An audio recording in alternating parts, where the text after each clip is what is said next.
Sick, S-I-C-K, el original, no se dejen engañar.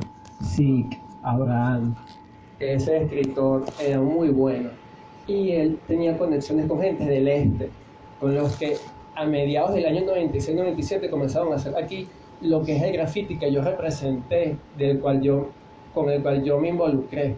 Ese graffiti que es urbano, que es juvenil, que es occidental, con el que tú veías un tag y comenzabas a jalar las líneas, comenzabas a saber que era un bombing style, a querer hacerlo que se viese, ¿sabes? Que se viese callejero, que representase cultura. Y la cultura que a nosotros nos daba la cabida era el hip hop. En esos tiempos también aquí era muy underground, ¿no? Las personas que hacían rap eran muy selectos, eran contados con los dedos, y venía en movimiento esa generación. Esa generación ya comenzó desde no tener nada, allá en el switch del 2000, montarse en la tecnología. Comenzó a llegar internet. La gente que pintaba aquí antes del 96 no sabía lo que era ver un graffiti en internet.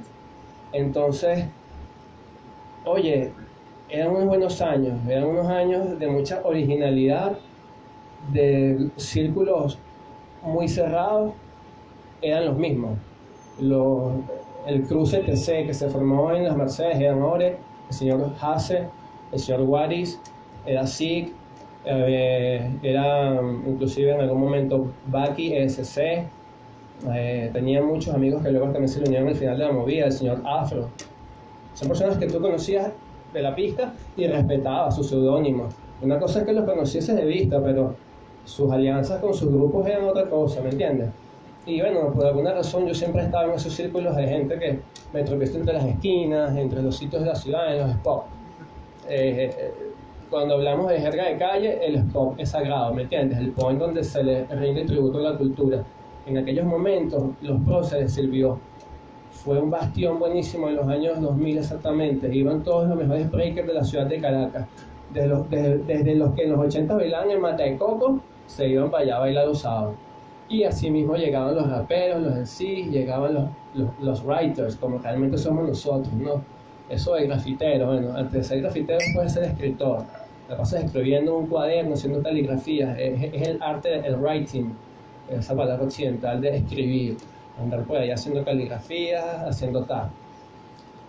Y yo creo que nos montamos esa generación que venía del underground, de solamente ser vista porque habían tomado el este, habían tomado Choa, habían tomado Concresa, habían tomado la Trinidad, habían tomado de repente la Guairita. Era un crew de las Mercedes para acá y yo representaba algo opuesto, algo que entre los mismos grafiteros era visto como un beef, como una rencilla. Bueno, ¿quiénes son estos? Estos están pintando en un sitio donde nosotros no pintamos, y bueno, y ¿qué es lo que es? No tienen flow, no tienen chance, no tienen línea, no tienen acabado.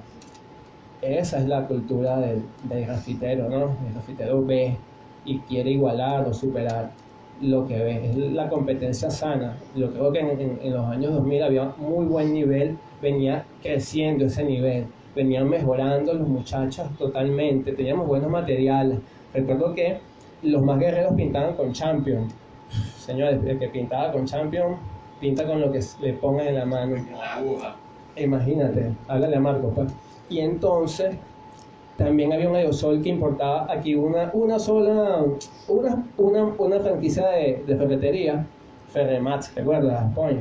Y ahí vendían las Aerocolor, un spray de 14 onzas, caballeros, por solamente 200 bolos de los viejos. Nada, 200 bolívares de los viejos. Entonces uno como chamo buscaba la plata, dejabas de comer para comprarte tu docena todos los viernes y salir con tus panas a armar algo que no estaba hecho.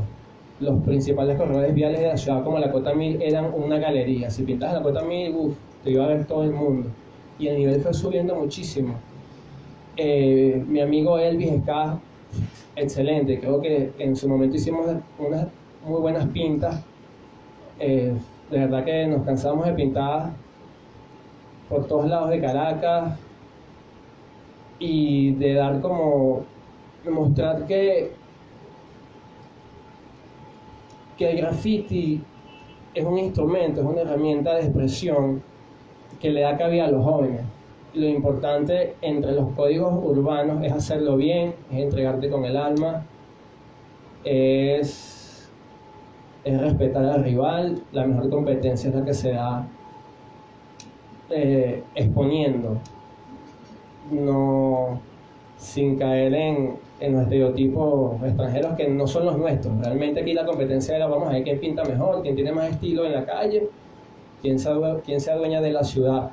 Y la ciudad de Caracas en los años 2000 realmente fue noble conmigo y fue noble con muchísimas personas que conocí, porque nos permitía pintar y que pintábamos hoy y nuestros grafitis podían durar ahí exhibidos 8 años. Yo creo que todavía hay unos sitios donde he visto grafitis míos de quizás 8 años y siguen estando en el mismo point. Eso ya se ha perdido un poco en lo que es la actualidad. No vengo aquí a hablar solamente desde el ego. Yo quiero que ustedes se lleven una perspectiva de un chamo que viene de un barrio y que se junta con unos yuntas, con unos panas, y utilizando un lápiz, un grafito, la creatividad, puedes hacer cosas buenas. Puedes conocer gente buena en el camino, puedes aprender de las caídas, de las malas experiencias y siempre sacar lo positivo, pues. Por eso estoy totalmente agradecido de estar acá, que ustedes puedan escucharme un poco. A muchos los conozco desde hace más de 15 años de vista, hasta inclusive más. Y yo siento mucha alegría cada vez que alguien de repente por la calle me grita Paolo! Y yo enseguida me timbro y yo, ¿para quién es? Eso me parece que el graffiti me lo regaló, sin pensar de que voy a agarrar un spray y voy a ir a rayar todas las altamadillas de la ciudad porque quiero que me conozcan. Esa no fue mi realidad. Y yo manejo los códigos así, y el que me conoce por ahí sabe más o menos quién soy yo. Y lo único que les digo es que el graffiti es arte, es vida, porque cuando lo haces sin esperar nada a cambio, es que te estás entregando.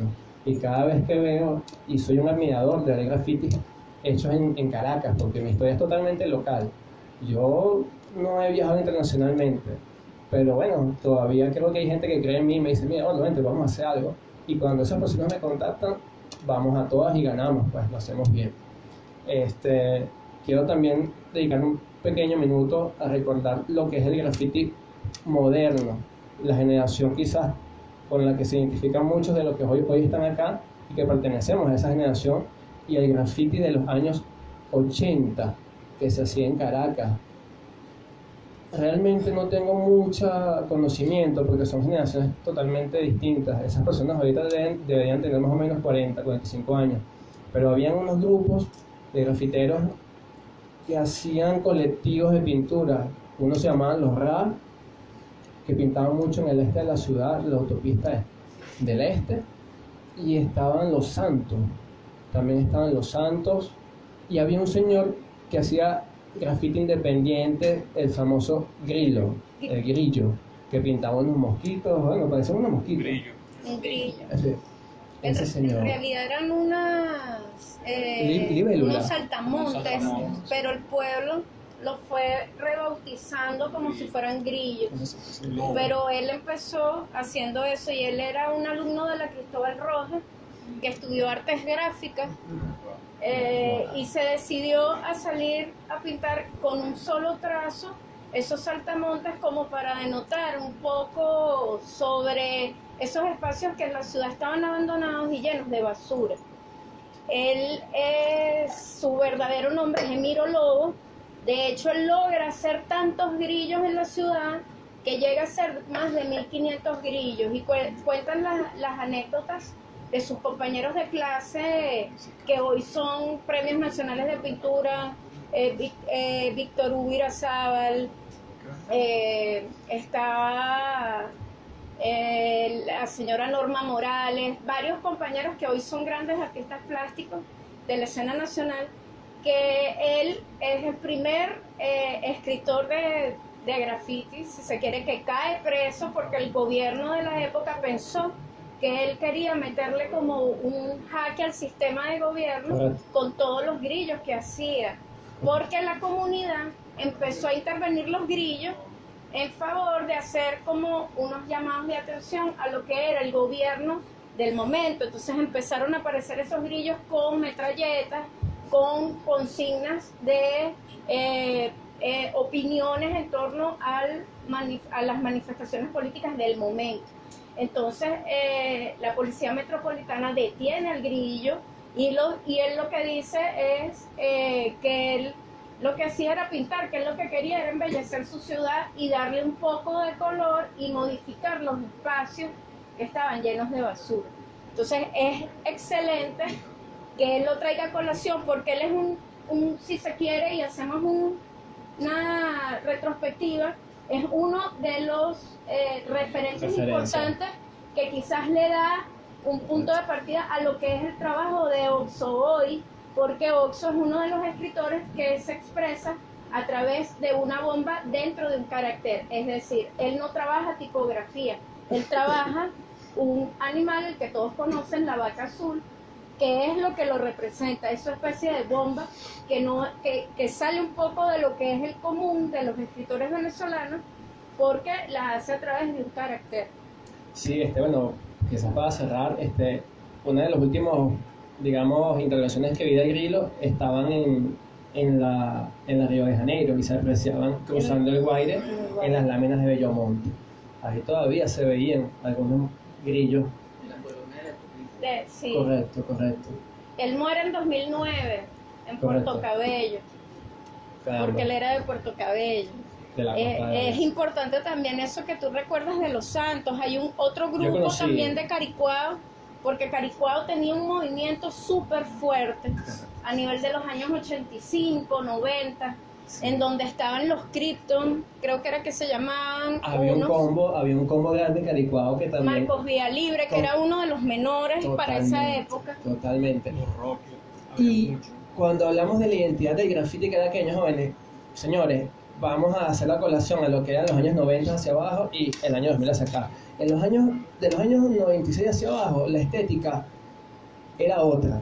El graffiti eran muchos dibujos humanos, eran muchos caracteres, era mucho paisajismo, pero por supuesto era graffiti porque los chamos utilizaban spray, aerosol, pero está divorciado estéticamente del graffiti que se comenzó a hacer aquí desde el mediados de los 90. El graffiti de los 90 capta más la atención de la audiencia, porque bueno, por supuesto, como todo evoluciona la imagen, evoluciona el color, evoluciona con todo lo que trae consigo detrás lo que nos arropa a nosotros, la música, la cultura hip hop. Yo creo que nosotros participamos en festivales. Yo recuerdo inclusive que en el año 2000, Juan Carlos Echendía, cuando documenta la escena de hip hop nacional y extrae a los mejores raperos y extrae a los mejores grafiteros y realiza el jam de graffiti de San Ignacio, wow, yo creo que hasta esa fecha no se habían reunido tantos writers en una sola pared. Eso fue como el Hall of Fame del año 2000 y era la primera vez que se hacía en la ciudad de Caracas, en Venezuela, y venía como un boom porque aquí en Caracas hay calidad, hay gente que hace sus cosas muy bien y el graffiti no escapaba de eso. Un graffiti hecho totalmente con las uñas, con los materiales que se conseguían y que tenía calidad, que tenía bastante calidad, era auténtico y tenía su propia identidad. Entonces, bueno, me gustaría más o menos que colocásemos eso entre comillas, ¿no? Lo que era la identidad del graffiti de los 80, hecho por los principales grupos, Caricuao, El Este, Los Ras, Los Santos. El Grillo estaba totalmente en otra perspectiva, pero agarrado su spray y salía a la calle. Y recordemos quiénes somos nosotros, de dónde salimos, utilicemos el graffiti como una herramienta de comunicación, de expresión real. El graffiti no es solamente hacer las letras bonitas para identificarme con un grupo de personas. El graffiti viene de la protesta, señores, el graffiti viene del anarquismo, el graffiti viene de la protesta social, de la exigencia de beneficios, de reivindicaciones. Y, sinceramente, han pasado ya casi 20 años desde que yo creé mi nombre, Mitad, y han pasado 18 años desde que yo la primera vez salí a pintar en la calle contra el sistema, realmente, porque cada vez que nos agarraban eso era, bueno, pégate para la pared, cédula y te dejamos limpio. Y aún así todavía me gusta, lo apoyo, y cuando se me vuelan los tapones salgo en búsqueda de él.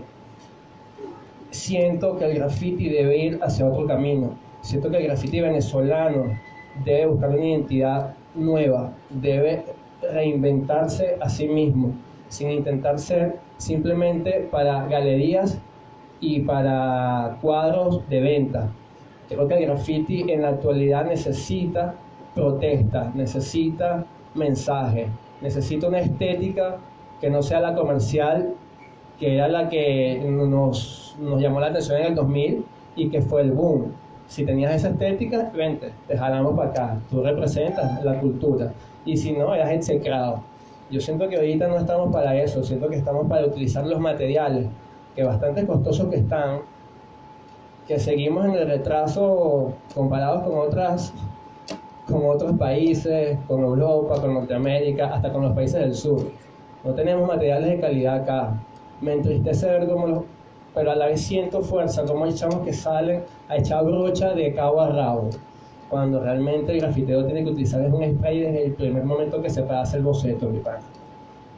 Pero esta situación nacional nos tiene atrapados en una cápsula, y el graffiti es arte, es expresión, es crítica social, así que utilicemos el graffiti como herramienta de reivindicación social, de cultura, de expresión libre, pero jamás que sea comprada por una cúpula de personas que lo manejan a su antojo, porque entonces eso no es graffiti, eso no es ser un grafitero. Y bueno, saben que por ahí estoy, los que siempre me ven, sigo siendo el mismo, con mi mismo espíritu y con mi misma alma, libre y protestatario.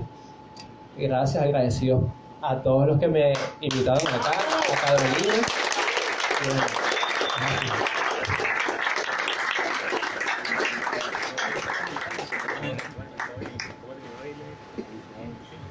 La computadora. Con Oxo Azul. No, pero ahí hay una carpeta. ¿Cómo se llama? Oxo. La pones en la primera.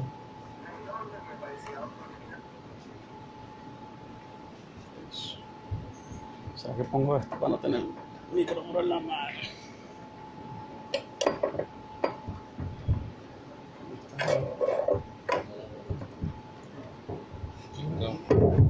¿Quieres que la pase? Sí. Bueno, si me escuchan ahí. ¿Sí se escucha? Al revés.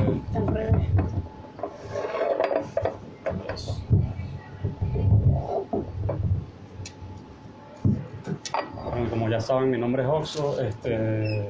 Vengo a hablarles hoy ya más de una manera como anecdótica en vez de hablar como del graffiti en general, porque creo que el graffiti es como la definición de lo que es arte en verdad. O sea, todo el mundo cree tener la razón. Entonces prefiero como hacer ya una especie de cuento personal, y voy a comenzar con unas imágenes que traje del álbum de graffiti de los 80, que es como un álbum que pocos conocen. Por desgracia, el pendrive no sé qué pasó y borró. O sea, muchas imágenes no salieron, pero hay dos que sí se ven, para echar un breve cuento. Esto, como ven ahí, es un graffiti de los Ra, que es uno de los crew de graffiti que me influenciaron a mí desde pequeño. Esto data como del 85, 84, o sea, es muy, muy viejo. Y lo traigo a razón de que para mí el graffiti fue influenciado de una manera distinta a como la mayoría de los escritores, por lo menos que yo conozco. El graffiti para mí vino de familia. Si quieres puedes pasar eso. Mis hermanos tenían un crew a mediados de los 80 que eran los Diestros. Ese graffiti es como del 85, y yo cuando era muy pequeño veía eso y fue lo que me influenció directamente para pintar. Ellos a su vez fueron influenciados por Los Santos, que Suso, que era el líder de Los Santos, era como que un vecino, era el hijo de la conserje del edificio de al lado, y mi papá le vendía pintura a él, o sea, para hacer los murales.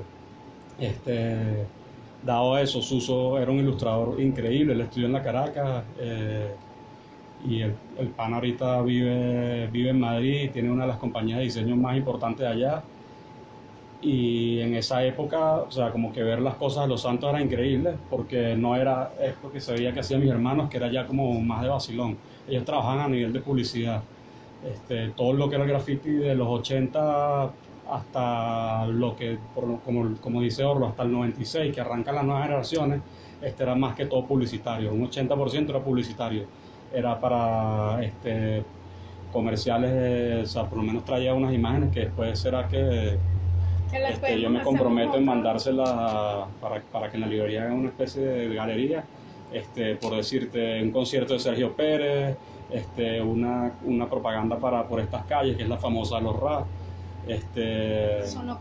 Sonoclips, Sentimiento Muerto, toda la fábrica de heladerías Tío Rico estuvo también intervenida por Los Rap. Era como un clásico que las compañías o emisoras o canales de televisión, para sacar algún comercial o algo, contrataran a grafiteros de la época, y para mí era brutal, porque eso, o sea, a pesar de que, o sea, como que muchas personas como que separan las épocas de graffiti por lo que llaman, como dicen, graffiti hip hop y el graffiti de los 80, para mí siempre ha sido graffiti, o sea, igual por decirte, desde Pérez Jiménez, de que rayaban con una pepa de aguacate para forma de protesta, para que saliera al día siguiente la protesta, eso para mí es graffiti. Las cuevas de Altamira para mí es graffiti, o sea, es como una expresión en las paredes. Claro, todo tiene sus categorías, y ahí es donde entra lo que dice aquí el compañero Orlo. Entonces, por decirte, como todos esos grafiteros tenían en esa época. O sea, yo recuerdo desde niño ver desde propaganda de cigarros hasta tiendas, iba a salir una novela y decían este martes a las 8 de la noche, o sea, era muy común y era brutal, o sea, que el comercial fuera en graffiti. Que todo eso se perdió ahorita con todo lo que es el plotter, las impresiones digitales y todo eso, ya nada es hecho a mano, pues. Y para mí era muy increíble ver todo ese trabajo que le podían dedicar. Permiso, Otso, ¿y recuerdas que eso ya en el 98 trajo aquí uno de los beef como que, ¿sabes?, más emblemáticos de la ciudad? Hay una cosa que yo recuerdo muy clara de niño. Yo empecé a pintar entre 98 y 99. Y recuerdo que más o menos en esa época Baki empezó a sacar unas calcomanías redondas como muy clásicas del ESC. Y en ese momento se estaba formando un crew acá como medio famoso, que era el 129, que era la unión o sea, era como casi que todos los carajos del que eran como los que pintaban brutal, pues. Yo recuerdo, nosotros teníamos un punto en común todos los viernes, que era Parque Cristal, el famoso Parque Cristal, y era muy cómico porque todo el mundo hablaba mal de Baki porque decían que era comercial, o sea, porque él trabajaba para hacer publicidad. Y era algo como que yo no entendía, o sea, era como que, o sea, al final él es una herramienta más, ¿entiendes? Sí. O sea, como que Baki fue el más odiado. En ese momento era el más odiado, o sea, como que sin razón alguna. Es un sujeto de hecho, yo llegué como a tener la rechera y era así como... Le destruyeron. Como después lo conocí y era como que, verga, no, o sea, echamos de pinga. Pues. A Baki le destruyeron todos los murales que había hecho desde la California. Y tenía murales que eran brutales, o sea, que tú lo ves ahorita y eran así como que, esto para la época estaba arrechísimo. Entonces, yo empecé a pintar como a eso de mediados 98, 99, con dos panas que eran Cuen y otro pana que pintaba Pet. Cuen era o sea, los dos eran carajos súper talentosos, pero también por cosas de recursos nunca llegaron a poder como concretar algo completo. Cuen murió hace unos 10 años, que en paz descanse. Y el otro pana más nunca hizo nada. A los años, como en el 2002, algo así, empecé a pintar con otros panas, empecé a hacer como... O sea, yo hacía como más que todo letras, pero en un momento como que llegó un punto en el que me sentía estancado porque todo el mundo estaba haciendo eso. Y empecé a hacer como cosas más... O sea, quería hacer cosas más figurativas. De hecho, todos los panas pintaban sus wild o sus 3D y yo hacía como yo era el que les adornaba la pieza, como se dice. Ya en el 2003, no, la anterior, en el 2003, que es esta, nos reunimos un montón de panas, eso fue en el Colegio Bolívar y Garibaldi, y con ese mural fue que se creó el Crew AAA. O sea, ahí estaba Ser, estaba True, estaba Fare, Casi, creo que estaba el mismo Baki en ese momento, Des, o sea, eran chamos que estaba Daos, que en ese momento, Chelfield, que firmaba Rifle, Tiza, habían como que de los, Nac, o sea, como que chamos que en ese momento estaban como haciendo como que buenas cosas, pues. Pero el graffiti, justo en esa época, como en el 2003, estaba como, no estaba apagado como tal hacia este lado, pero estaba así como un poco pausado porque todo el mundo hacía como más bombas, hacían más tazas, o sea, era como más de ir a hacer vandalismo. Y nosotros como que en ese momento empezamos a hacer más murales. O sea, como que empezamos a hacer producciones grandes, nos poníamos de acuerdo. Yo me recuerdo que agarramos y nos íbamos de la Cotamil para abajo en el Marqués, tocando de timbre en timbre, pidiendo residuos de pintura. O sea, entonces, como que, mira, no tendrás un fondito de pintura por ahí, y todo lo que teníamos después lo llevamos a un puñete y con eso fondeábamos todo y hacíamos murales más grandes, ¿no? Y ahí, si quieres, Colegio, yo voy pasando acá, ¿no? Y empezamos a hacer como cosas más murales. Yo me acuerdo más o menos que en esa época estaba de la gente de los Ruices, todavía no era CMS, tenían un crew que se llamaba Buscar en la Candelaria. ¿Cómo se llamaba? Ronald, Is, FBC. Ajá, el FBC. Y como que habían como medios beef ahí con True, Iker, Iván, entonces era muy chistoso, era particular porque como que en casi todos los crews que yo tuve había como beef, pero yo nunca tuve beef con nadie, o sea, entonces de hecho como que mantenía relaciones con panas de los otros crews, y como que creo que siempre me caractericé por eso, porque nunca llegué a tener un beef hasta ahora.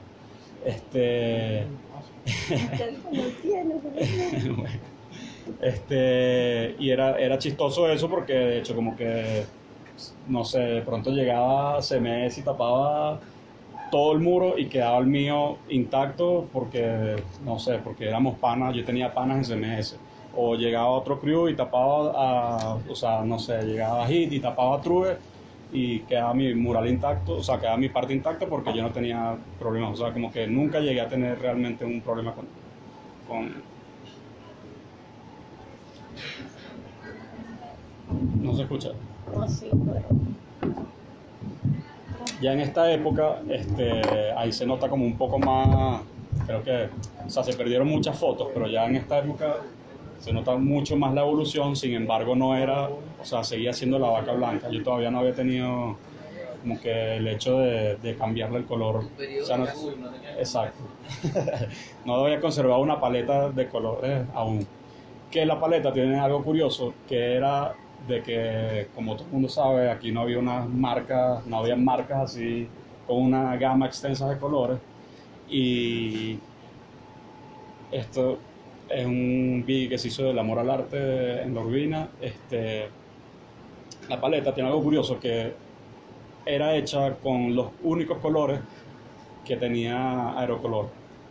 O sea, que era azul lila, verde acuarela, el amarillo Caterpillar, rosado, y blanco. negro, blanco y rojo para la lengua a veces, o marrón, para decirle, tenía algún elemento, pero creo que no pasaba de 10 colores la paleta de Aerocolor, y con eso nos defendíamos. Entonces yo decía como que en un principio quería hacerlas de varios colores y ver qué hacía, pero como que no sabía qué hacer porque, o sea, si la hacía roja no se veía bien, si la hacía verde no se veía bien. Entonces como que fui buscando un código personal hasta identificar a eso, que llega a ser como una imagen iconográfica para que se reconozca mi personaje. O sea, en vez de hacer yo mi nombre repetidamente, hacía una imagen que la gente lo reconociera por forma o por color. Esto fue un mural que pinté en Katia, lástima que creo que no tengo la foto completa. Fue la última pieza que pinté con mi hermano Saner y con Small. Esta fue una pieza que encontré en la Cota Mil de Dao. Algo que me parece muy importante de Oxxo resaltar es que él crece dentro de la movida del graffiti desde un ambiente familiar, porque sus hermanos fueron bastión principal de esa generación de los 80 que continúa y se codea con los Ray, con todos ellos. Entonces Oxxo, a medida que el graffiti va evolucionando, él también evoluciona con él, porque crece dentro de él como una parte que le es nata, pues, porque él, al estar con sus hermanos, él iba, salía con ellos, y eso se ve reflejado también en cómo él va evolucionando. Si ustedes empiezan a estudiar el trabajo de Oxxo, en la misma vaca, porque él, a medida que va creciendo, la vaca se va transformando, y eso es lo que nos cuenta antes Orlo, de cómo el graffiti se va apoderando, se crea de los escritores, o sea, va cobrando esa fuerza que el escritor va ganando haciéndosela en la calle. Es lo que él comenta también cuando dice que él nunca tuvo beef, porque él simplemente no le interesó caer en beef. Él le interesaba era hacerse ver y pintar con los más escritores posibles, sean de un lado de la ciudad o de otro.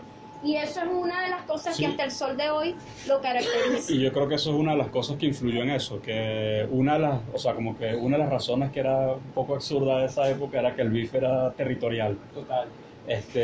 Y yo, o sea, mi mamá era de Cotiza, mi papá de Propatria, y estudiaba en Caño Amarillo. Entonces era como que, o sea, yo estaba de un lado para otro, después viví en los dos caminos, entonces estaba en el este. En todos lados. Y era como que, o sea, yo nunca tuve como, o sea, una zona que defender, así como que yo soy de tal lado, o sea, verga, yo soy como ciudadano del mundo, pues, que hay aquí y voy pintando para donde sea, pues. Y así fue, o sea, de hecho, como que una de la mayor cantidad de cosas que pinté en esa época, todo era Caño Amarillo, 23 de enero, o sea, todo era más hacia el centro. Cuando estudié en la Cristóbal Roja, conocí a varios panas de allá de la Candelaria, y también eso fue como que, o sea, como que lo que me hacía rodearme por esos lados. Estaban los panas acá del este, del Marqués, estaba Guaque. San Antonio con el GCC es importante. Claro, pero eso ya es un poco más adelante. Estaba Guaque, Insane, Freak, no sé, o sea, hay muchos escritores en esa época. O sea, es increíble la cantidad de personas que había. Maíz. Ya luego, Claro, ya luego yo entro a estudiar en la Escuela de Arte, o sea, cuando esa época yo estudié en la Cristóbal Roja, conocí a los panas de la Candelaria y todo eso, pero yo luego me voy a estudiar al Armando Reverón, que es en Caño Amarillo, y ahí conozco a varios personajes, que entre esos está Max 1, esto es en Caño Amarillo, 2006, y ahí empiezo a conocer a panas que ya como que, o sea, por medio de la Cristóbal Roja, ellos se habían ido a la Reverón también, y conozco, o sea, como que empiezo a juntarme mucho más con panas como Chris, que todavía no estaba, o sea, Chris en la Cristóbal Roja empezó a pintar conmigo, y después él se fue a la Reverón. Y allá, Ricardo siempre iba para ambas, que es Aire, y en la Reverón estaba Junque, estaba Kerr, que también iba siempre para la Cristóbal Roja, y empezamos a formar como un grupo más de pintada, y ahí ellos ya tenían un crew viejo que era el GCC, y empecé yo como a pintar tanto con ellos que me uní a ese crew, y empiezan a salir muchísimas cosas pintadas por ahí. Bueno, estas fotos del AAA muy viejas. Pasa que se desordenaron todas. Un poquito del estilo del GCC, que se desprende del estilo de todos los... Esto fue en el Calvario, ya con Oz del GCC y un pana que vino de Alemania que pinta Boret. es como un cuento particular porque esa era la iglesia del Calvario, que estaba en total abandono. Nosotros íbamos y siempre estaba que sí, o sea, encontramos que sí, Paco fumando, condones usados por todos lados, inyectadora, la vaina era un antro arrechísimo. Y eso que atrás tenía la PTJ.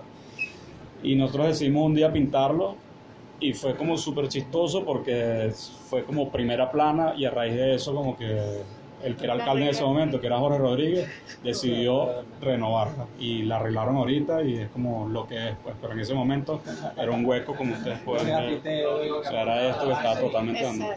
Pero el encabezado es súper chistoso, que una iglesia sufre un calvario y entonces hablan de que los grafiteros, que el cetro sagrado era puras vainas, o sea, amarillistas de la prensa. Vulnerado. Ajá. Esto en Caño Amarillo, fue un mural que hice con De Bonner, que es otro pana que pintaba también en el AAA en ese momento, ahorita él está en Madrid. Esto no tengo ni idea de dónde es, fue con Chris. Eso fue acá en Caño Amarillo. No, eso fue como un evento, pero no tengo ni idea. Ah, sí, en la Bolivariana, en los Chaguarán. Esto fue con Chris, Kerr y yo eso es La Guaira en los Caracas. Que la pared era brutal. Ese escritor que sale ahí, que es uno de los que actualmente también hacía la par de Orla, empieza a pintar desde los 12 años y hasta el sol de hoy sigue pintando.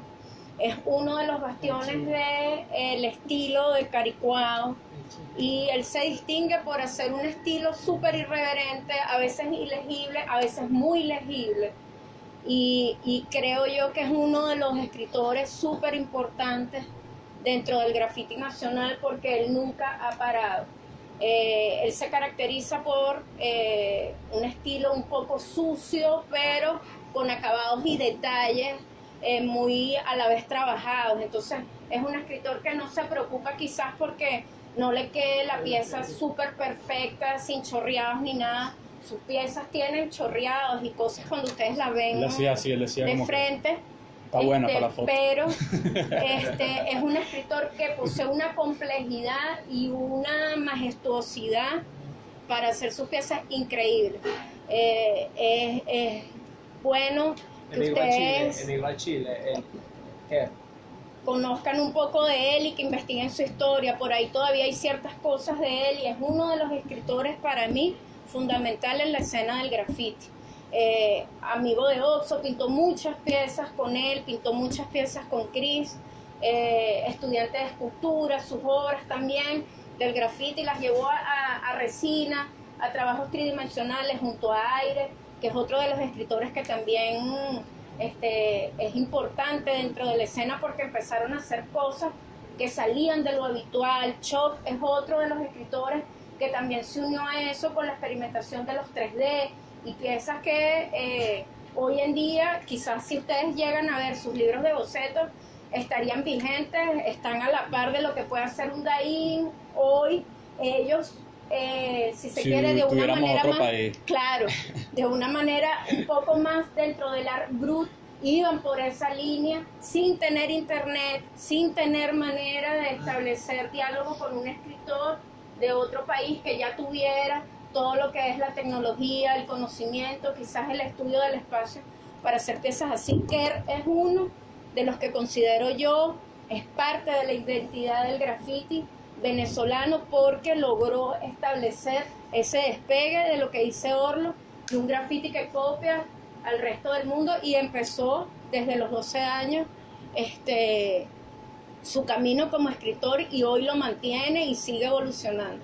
Eso que dices es importante, o sea, como que nosotros no teníamos internet, o sea, eso era... No nos vean como unos viejos, pues, pero es así. Es la lucha y más real. aquí en el tercer mundo, o sea, como estamos que... en Venezuela, tercer mundo, mal llamado tercer mundo. Y mi primera revista me la regaló Cuen y era una fotocopia de una revista. O sea, era una fotocopia de una revista, en blanco y negro. O sea, era súper dete. Miren, esto que me trae a colación una entrevista que yo le hice a Ray Wan en el año 2012, hablando un poco de lo que fue para él ese conocimiento de cuando él logra viajar a Nueva York y ver en verdad lo que era el graffiti, porque aquí no había internet ni había nada, y él logra hacer ese viaje. Y cuando él llega a ver eso, él dice que para él lo más importante era poder traer eso que vio con palabras para que sus amigos escritores lo comprendieran. Y es cuando él empieza a sentir que el graffiti no es ese juntarse con ese escritor que pinte perfecto, que pinte, que sea el más diestro, sino el graffiti es ese poder expresar el conocimiento que tú adquieres en la pared. Entonces él, no sé si quieres intervenir, cuando él empieza a cocinar junto a tú lo que es el CMS, una de las bases que me pareció a mí súper fundamental y súper hermosa es que él dice que el CMS no tenían que ser los mejores escritores, sino los escritores que tuvieran la actitud de llegar a ser los mejores. ¿Por qué? Porque la idea del graffiti era llegar y estar en todos lados.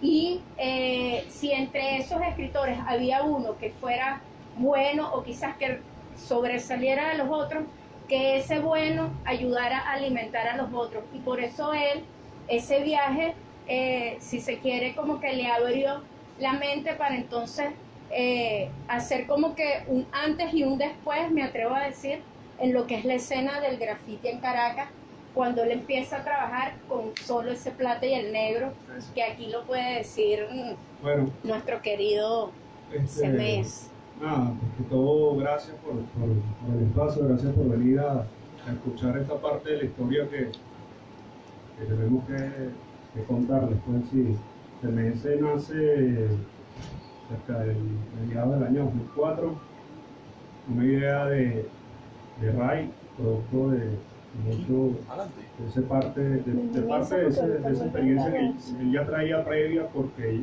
había integrado parte de Cruz en Caracas. Cruz de trayectoria, pues el ERA Cruz, el BBS, 129, Cruz que ya fueron mencionados antes, en sí conformado por grafiteros del este de la ciudad. Y bueno, cuando llega Ray de ese viaje que hizo cerca de 2002-2003, la idea que traía era hacer un crew de amigos, y lo logró. Pues en principio lo fundó con tú, luego se fueron sumando los muchachos de los Ruices, que en ese momento formaban parte del FBC. Desde el FBC, ya gracias a Saner, habían conexiones con nosotros en Candelaria, el centro de la ciudad. Ya Saner tenía cerca de 2 o 3 años haciendo graffiti. Había empezado en 2002 junto a Zen, que en ese momento pintaba closet. Y bueno, se hizo esa conexión, si se quiere, en Candelaria, los Ruices, nace CMS. El creo que con el poco paso del tiempo fue sumando integrantes, entre ellos los muchachos de Maracay, que también tenían ya un tiempo pintando en otros clubes, WOW, UPA, que en ese momento estaban DEX, APL, EAM, Cher, entre otros, ¿no? Y bueno, así como lo decía Carolina, pues, la idea era hacer un crew de amigos, más allá de presentarse como los mejores de la escena. La idea era compartir y llegar a la pared con ideas claras, con conceptos claros de qué era lo que querías hacer, con una idea ya concebida, si se quiere, pues de repente un poco más organizada, distinto a lo que se venía haciendo ya en Caracas. Y bueno, así nació CMS. Ahí ven algunas de las cosas de repente, bueno, estos son grafitis un poco más nuevos de lo que se ha hecho. En principio, bueno, la idea ya tienen claro quién es ahí ven a Ray en una de las los que lo conocen saben que esa es su personalidad y no va a cambiar. Nada, se me dice con un concepto bastante competitivo, si se quiere, desde el principio. El mensaje llega bastante claro a mucha gente y levanta muchas rencillas, ¿no? Es claro que algunos nos quisieron, otros no nos quieren, no nos quisieron nunca. Pero bueno, ya muchas cosas han quedado en el pasado, la historia nos ha dado la razón en muchas cosas, nos las ha quitado en otras. Sin embargo, bueno, el graffiti nos sigue uniendo en una pared, nos sigue haciendo colegas, si se quiere. Algunos ya tienen una profesión gracias a manejar una lata de spray. Y más allá de eso, bueno, hemos logrado hacer o darle un impulso a lo que ya venía, o lo que ya se tenía en Venezuela y en Caracas, ¿no? Afortunadamente, bueno, parte de los integrantes del crew han logrado salir del país, han llevado parte del graffiti venezolano a Latinoamérica y Europa.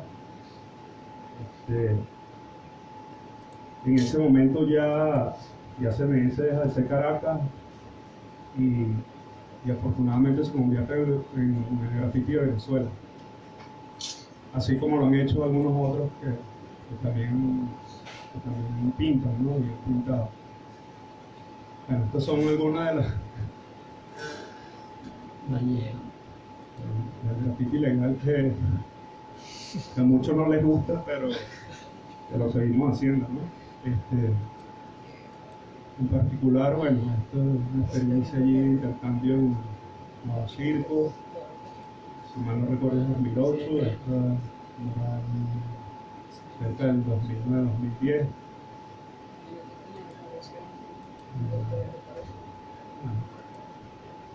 Algo que estaba por ahí en los archivos, algunos no lo conocen, ¿no? Cosas que han quedado para esto. Bueno. Cuéntanos un poco de esta experiencia. Bueno, la experiencia con Chacao fue bien interesante porque en este momento, bueno, como saben, el graffiti legal en Caracas estaba bastante intenso y en parte por lo que hacían varios clubes a la vez, entre ellos nosotros. Estábamos en varios municipios a la vez haciendo lo mismo, graffiti legal.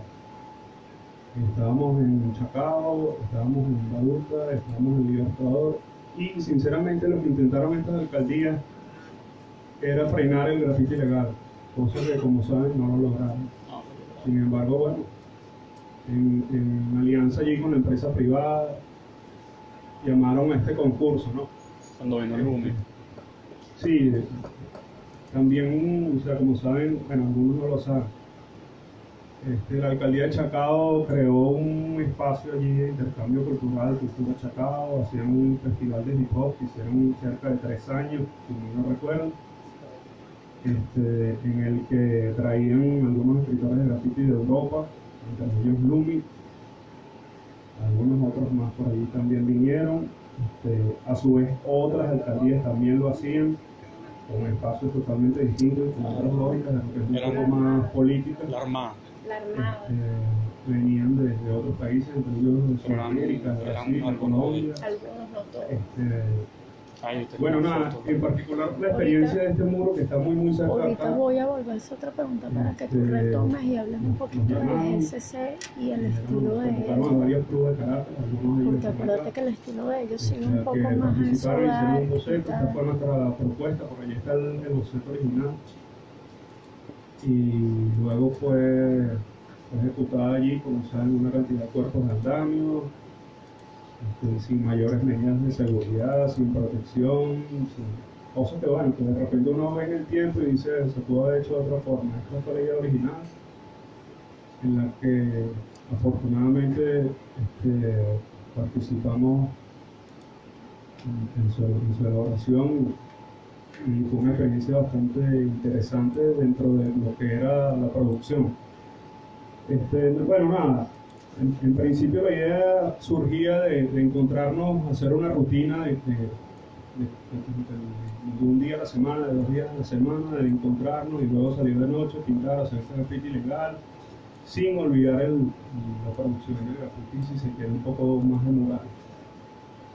Esto, si mal no recuerdo, esta es una de las primeras competencias de graffiti que ganamos. se repitió la experiencia en otras alcaldías con el mismo resultado. Fue Baruca, después se hizo en otras alcaldías, ahora no recuerdo exactamente, pero fueron años consecutivos.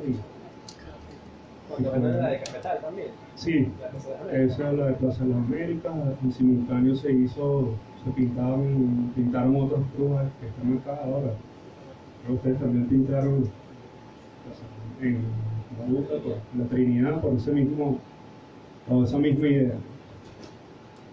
Es importantísimo recalcar esa idea de Ray, Sí, cuando él dice que el trabajo en equipo es el trabajo que quizás lo pudiera llevar más allá, porque es donde la gente en Venezuela y los otros escritores empiezan a darse cuenta que aquí hay algo raro, ¿vale? Que aquí hay algo que está pasando con un crew, que ese crew CMS, cómo puede empezar entonces a sobresalir, cómo puede empezar entonces a distinguirse. Es por eso, es porque siempre buscaron la articulación en equipo, en donde quizás estaban esas identidades aún de Rose, de Zenk, de Point, de APL, de INS, de Vine, pero a la hora de ir a un reto mayor, eso se olvidaba y iba el CMS. Pero, ¿y los RA no eran lo mismo? También, claro. Por eso, o sea, como que yo siento como que lo que hizo Ray fue como no darle preponderación, o sea, como, yo, sino a todo. Exacto, a sino todo que el era núcleo. unificar una sola cosa. Claro. Pero los RA era eso también, o sea que... Claro, cada crew, por eso te comentaba ahorita que cada crew empezó a copiar eso, y le iba a dar la palabra a Koch para que hablara un poco también de lo que es el Vía Oeste, porque así empieza, yo porque conozco esa vivencia de cerca de Ray, a articularse esa manera de operar, porque como todos saben, Venezuela siempre fue algo muy lucha. Era lo mismo que hacía Orlo, Escaz y Gese con el Roscruz, en donde ellos empezaron a olvidarse un poco de esas individualidades y empezar a atacar desde un colectivo. Entonces, la historia del Bioeste también es súper interesante, porque es otro ejemplo de ese mecanismo de articulación en donde cada uno sabía sus aptitudes y cada uno la encaminaba a ese querer minar ese lado del oeste para un poco, y si se quiere, hacer contrarresta a este lado del este que estaba liderado por el CMS. Entonces, fue pura lata, cero aerógrafo. Pura lata. Sí, eso es bueno, Creo que Andresito me dijo siempre. Parte de la experiencia de hacer este muro, algunas personas, bueno, se llegaban, se nos acercaban, algunos lo recuerdan gratamente por, bueno, lo anecdótico que fue el primer mural de Caracas con estas dimensiones, la cantidad de spray que se utilizó para elaborarlo. Afortunadamente, bueno, hoy en día sigue allí y fue elaborado con spray varias semanas llevó su elaboración, patrocinado en algunas de sus cosas, en algunos de los elementos que se usaron allí, igual con algo de pintura nuestra también, con necesario utilizar. Participamos todos, afortunadamente, si sirve la anécdota de este mural en particular, con Castray, participamos todos y quedó, y aún está, pues, por estas dimensiones. ¿Qué le fue eso? Si mal no recuerdo, 2008, ¿no? No, yo creo que es el Y aún no se supera. Claro, porque tenía mucho sentido. ¿Cómo no se supera? Tratar ¿No se de supera en qué frenar, sentido? o sea, como dije hace unos minutos, pues tratar ¿Cuál de es más frenar grande El que centro, el de Costur, es más grande. una producción de mural, Mucho más grande. Pero ese no es. Ese tú puedes hacer otro graffiti comisionado está y de vivo. repente Y es arrechísimo. decorar y puede ser mejor visto por toda la ¿Y cuántos pisos te digo, una tiene? empresa privada que se había ahí, sé. que se había ahí en la avenida Francisco de Miranda, ya que bueno, toda su Santa María tenía un graffiti. Hay que hablar de costura Claro, para lo del entonces, estilo y de Buki. era como esa idea allí de que, oye, pero si ustedes son tan buenos haciendo esto, ¿por Esta es la qué de Buki. no siguen haciendo esto y dejan de hacer lo otro? Entonces, bueno, ya saben que fracasaron en el intento. Y bueno, nada, le doy la palabra aquí. Bueno, vengo a echarles el cuento, voy a tratar de hacerlo de la manera que lo hizo Oxo, de manera anecdótica, más o menos de lo que fue la experiencia del Vía-Oeste o del oeste de Caracas desde el 2000 en adelante, para hablar un poquito de los crews, de dónde salieron esos personajes. Para la década del 2000, empezando el año 2000, arranca durísimo una oleada de graffiti en el oeste de Caracas que jamás se había visto. O sea, estaba obviamente influenciadísimo por Mar Vía Libre, por el Rock Crew brutalmente y por el 45 Crew, David 45 y su pandilla. Caminaban desde Caricuao hasta Petare. O sea, Caminaban. pintando. Y bueno, influenciados por ello, muchos de nosotros empezamos a tener esa manera de expresión, ¿no? Con las reuniones de los próceres, cada quien se fue identificando por dónde se iba, por cuál estilo se iba. Yo recuerdo que yo estaba en 8º grado de bachillerato y me iba con 4 panas para los próceres y uno terminó siendo en sí. Otro pana terminó siendo writer conmigo y otro pana bailó. Y bueno, se forman los points de La Veguita, del Paraíso, Caricuao. Empezamos a ir para Caricuao, empezamos a ver que había gente, aparte de nosotros, que también no solamente hacía lo mismo, sino que ya tenían años, ¿no? O sea, no sabíamos que el Rock Crew, o sea, no sabíamos que Horro era del 23 de enero, por ejemplo. O sea, nosotros chamos que estábamos comenzando, pues, por ejemplo. Y cuando la primera vez que me invitan a Caricuao, me dan un paseo, Matt, Kerr y Stru. Paseo por la galería de ellos. Descubro que Caricuao era una galería, todas las canchas de básquet estaban en una galería de Matt con Kerr y con los muchachos. ¿Ya? Graffiti a todo dar, puro champion, papá. Sí, exacto, puro champion. Y hay cositas técnicas que me parecen bastante ponderables. Porque si me lo contaran a mí a esta altura, yo diría, no, vale, estos son unos malditos, Los caps de los champions venían machos, además no se les podían poner adaptaciones, o sea, no había adaptaciones, no había nada de eso para que la línea saliera fina, saliera gruesa, saliera como el rufo, saliera fateado, no existía nada de esa mierda. Y le ponían unas agujas de hierro, de inyectadora, se las metían, las calentaban, las metían un poquito y con un alicate la empezaban a moldear de manera de que pudiera salir direccional o fat o finito, y con eso hacían vainas como si fuesen desde aerógrafo, lo que hacíamos con el juguete, con lo que hacíamos ahorita con el Universal, o sea, exacto, el juguete, derramando pintura con esa vaina. No sé si saben cuál es el juguete también. Agarramos la tapa del spray, lo mixeaban. El mixear. Explícales eso.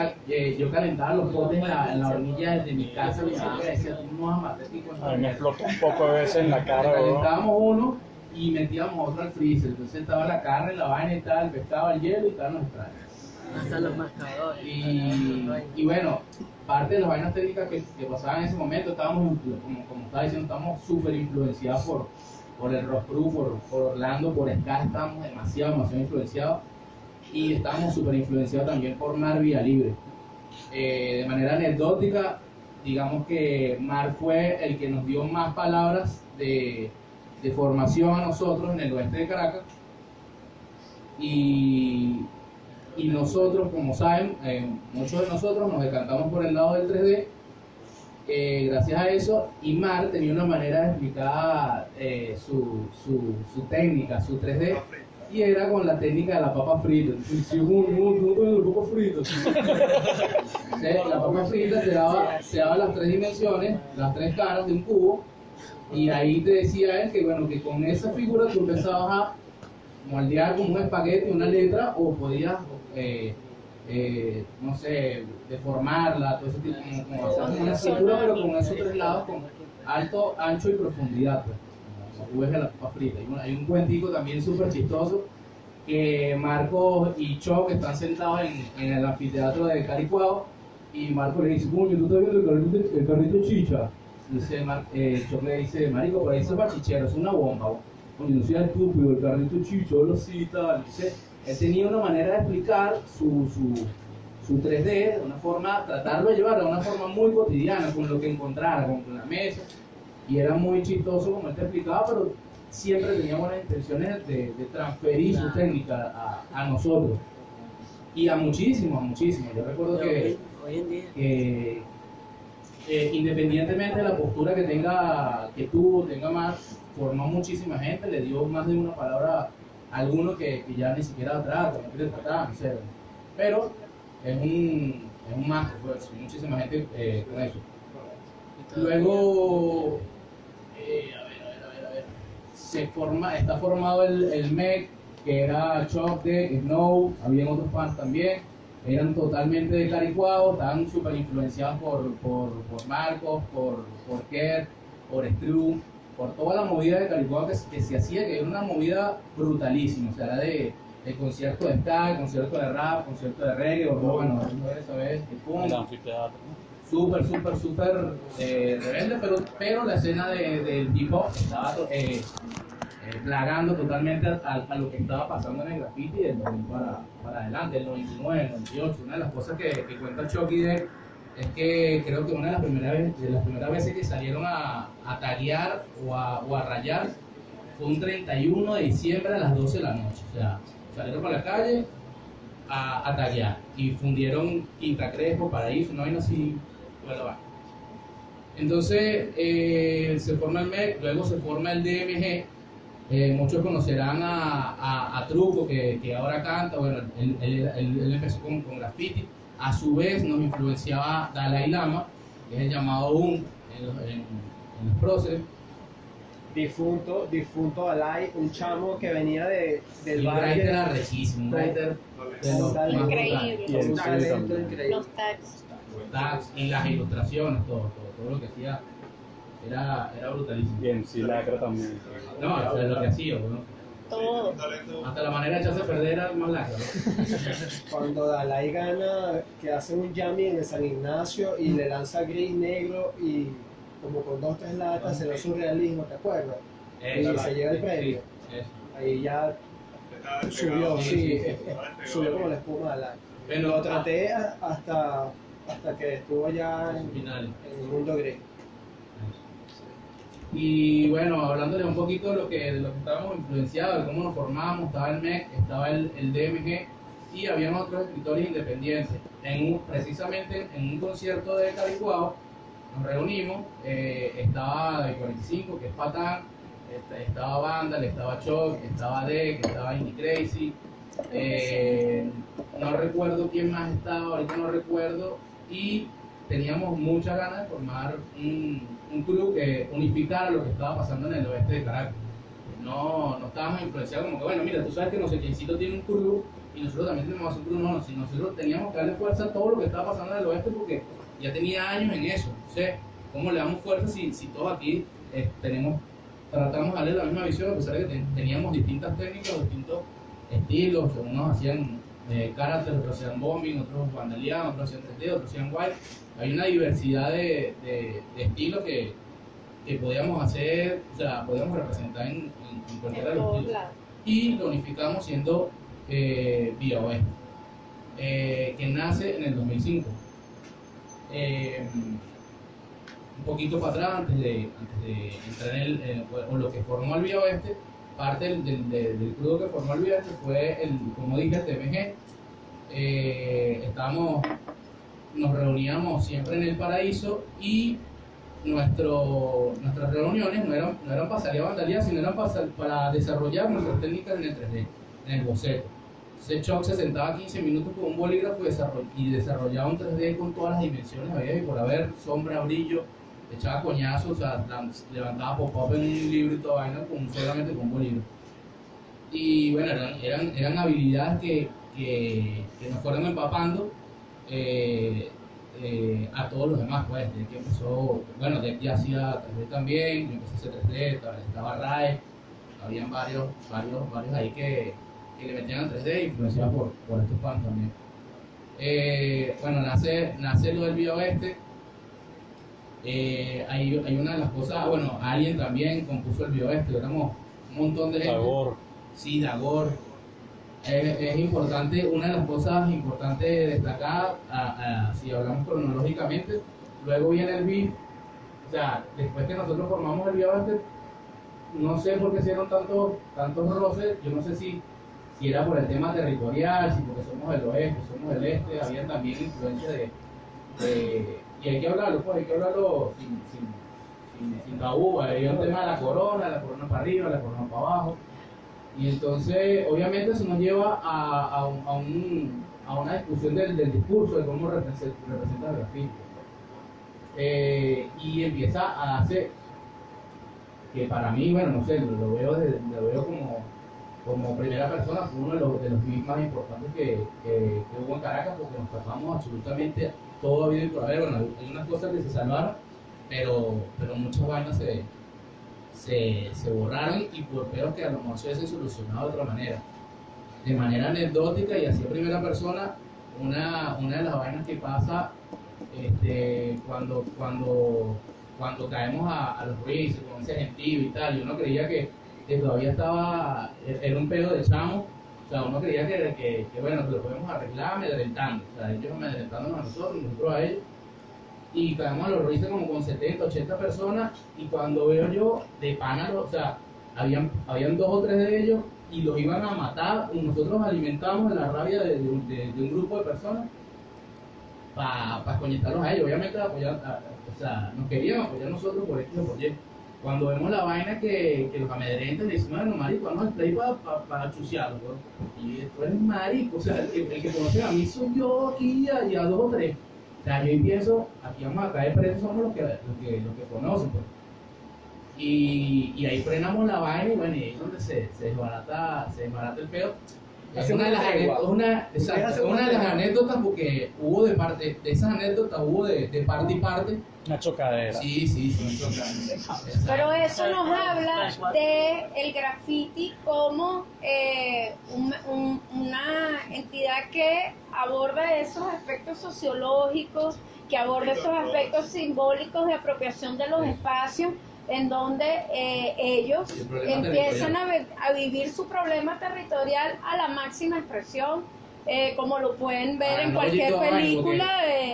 Recuerdo que bifiando una vaina de ellos en la autopista, yo no estaba, pero me dicen los muchachos, marico, pasaron un carro que se parecía al de uno de ellos y sonaron unos tiros. La vaina que no sabemos si es verdad o mentira, pero pasaba de todo. Eso. Estaban gritando que... Entonces había paranoia de todos lados, pues, y en realidad los que estábamos metidos en el peo, o los que teníamos el concepto de por qué se desarrollaba la disputa del discurso del graffiti, no queríamos llegar a esos términos, pero solamente lo desarrollamos. Claro. No sé. Iba cobrando vuelo y llegaba a eso. Sin embargo, sí, es una de las cosas que iba a decirle, no solamente en el tema del graffiti, sino que yo creo que a ellos y a nosotros nos hizo sumamente competitivos, pero ahora esa competitividad la utilizamos para mejorar. Para mejorar. Yo creo que cada cosa que hacemos, independientemente de lo que hagamos, Vandal en su lienzo, Ronald en su foto, a pesar de que ya no la disputa no es contra nosotros, pero sí tenemos como que una retroalimentación. Y tenemos ese tema competitivo, pues. Y eso yo creo que no solamente los dos Cruz, sino a muchísima gente en esa época el grafiti evolucionó de una manera, pero aceleradísima. O sea, una vaina que teníamos que ser mejores en lo que estábamos haciendo y hacer una vaina más arrecha de lo que lo estaba haciendo el otro. Y bueno, obviamente había mucha gente que no estaba tan inmiscuida en el pedo del beef, por lo menos Oxxo no se metió en nada de eso, como lo dice. Alguien era parte del club y trataba como de evitar el pedo. Santiago también ganó, pero bueno, sin embargo teníamos que dar todo por el club de cada quien, pues. Otra de las cosas ponderables, bueno, fue el tema de lo que desarrollamos nosotros, fue con el tema del mural, ¿no? El muralismo para nosotros era súper importante. Hubo un momento que desarrollamos el Vandal, pero sabíamos que nuestras energías teníamos que invertirlas en el tema del mural, de toda la composición de lo que era un proyecto. Y en el oeste de Caracas teníamos toda la cancha del mundo para llegar a hablar con las personas que más o menos cuidaban la pared o también se relacionaban con la pared. La pedíamos, la pintábamos y listo, no pasaba absolutamente nada y podíamos pasar 3 días, hacíamos parrilla, de todo, y literal, o sea, cava de cerveza, parrilla y pintura.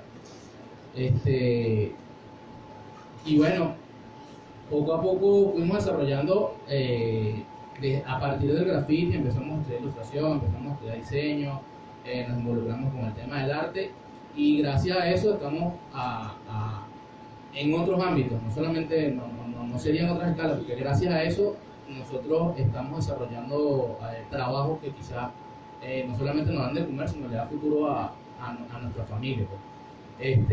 Y bueno, hay profesiones que no están totalmente ligadas con el tema del graffiti, sino, por ejemplo, tiene que ver con tema de producción audiovisual. Hay unos que se desarrollan en la parte del tatuaje y bueno, y hay otros que venden obras en lienzo para galerías y ese tipo de cosas, pero todo parte desde el tema del graffiti, desde lo que desarrollamos con el tema del graffiti.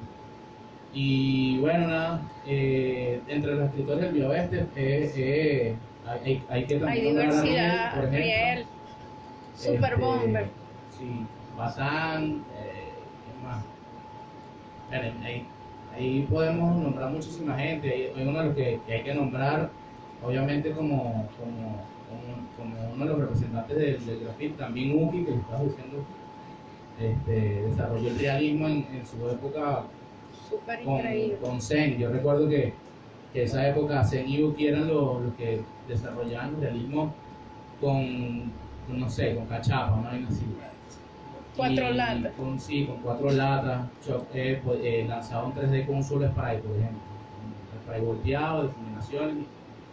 Y bueno, exacto, los biggies, una época que nos daba por lanzar biggies, cada vez que cumplíamos un año nos íbamos a la autopista, pegábamos 4 biggies y terminamos destapando una caja de cerveza y vacilamos. O sea, somos, porque aún lo somos. De hecho, a la hora de tomarnos unas birras, unas puras, siempre nos comunicamos con nosotros mismos, pero el graffiti fue lo que los hizo unió, familia. exacto. Una de las cosas que llama la atención del Bioeste es esa diversidad de lenguaje que tienen ustedes dentro de sus miembros y cómo esos murales quedan como si eso estuviese engranado desde un boceto y son freestyle. Háblanos un poquito de ese conocer por lo menos a Riel, que es un bomber nato y que ustedes no lo van a obligar a hacer un 3D, aunque Riel sabe hacer 3D. Pero cuéntanos un poco esa experiencia de poder darle voz a esos talentos que cada uno de ustedes tiene y que a la hora de un muro se conocen tanto que eso queda magistral. Eso. Lo mismo pasa con el simbiosis perfecta en el caso de Alien, y luego me gustaría que Alien nos hablara un poco de cómo ese crew llega a ser esa simbiosis perfecta que le hace honor a su nombre. No sé, obviamente había demasiados estilos y había que buscar la manera de saber engranarlo. Mira el de Deck por lo menos, háblales un poco del estilo de Deck, que es El uno de estilo los más Deck, raros de Lo Caracas. define como un estilo gore, sobre todo por las texturas, las manchas y los volúmenes que tiene. Lo hace ver como vísceras, como tripas, hay ojos, parecieran ser pulpo y a la vez parecieran ser plastilina con los colores y pueden ir desde lo más dark, de lo más oscuro hasta lo más, nosotros lo llamamos los colores se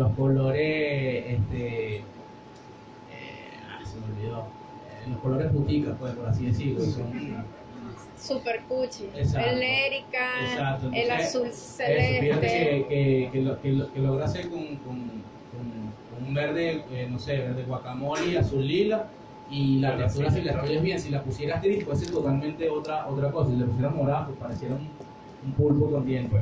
Ahora el shock. El 3D de hecho, que bueno, obviamente hay una de las cosas que quería decir con el tema de los murales, que aparte de componer de meter todos los estilos en un solo mural, que era muy, muy, muy difícil, ¿sabes cómo íbamos a ordenarlo?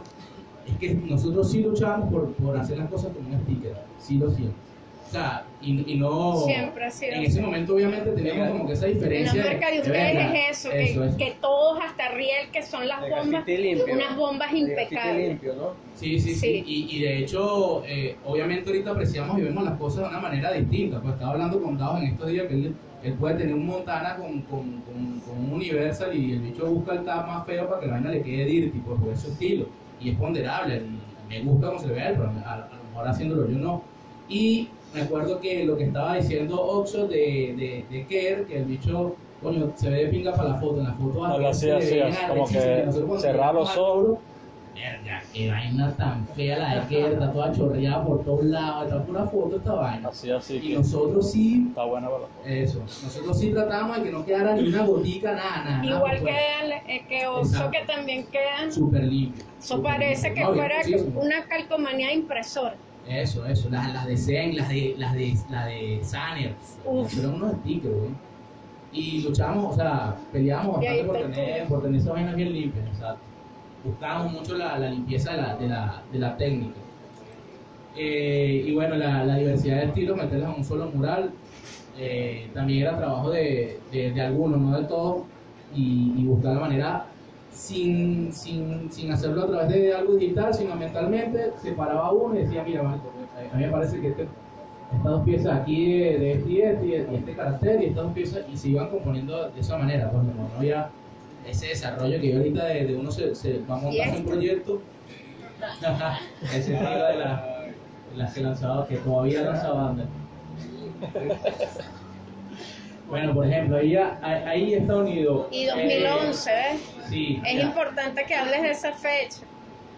2011. Ahí, por ejemplo, hay como un estilo de bombing que era muy parecido a lo que hacía Riel, pero se le sacó como unas partecitas 3D que le sacó Choc y le lanzan un gore de y un carácter de banda. Entonces, era una manera de meter todos los estilos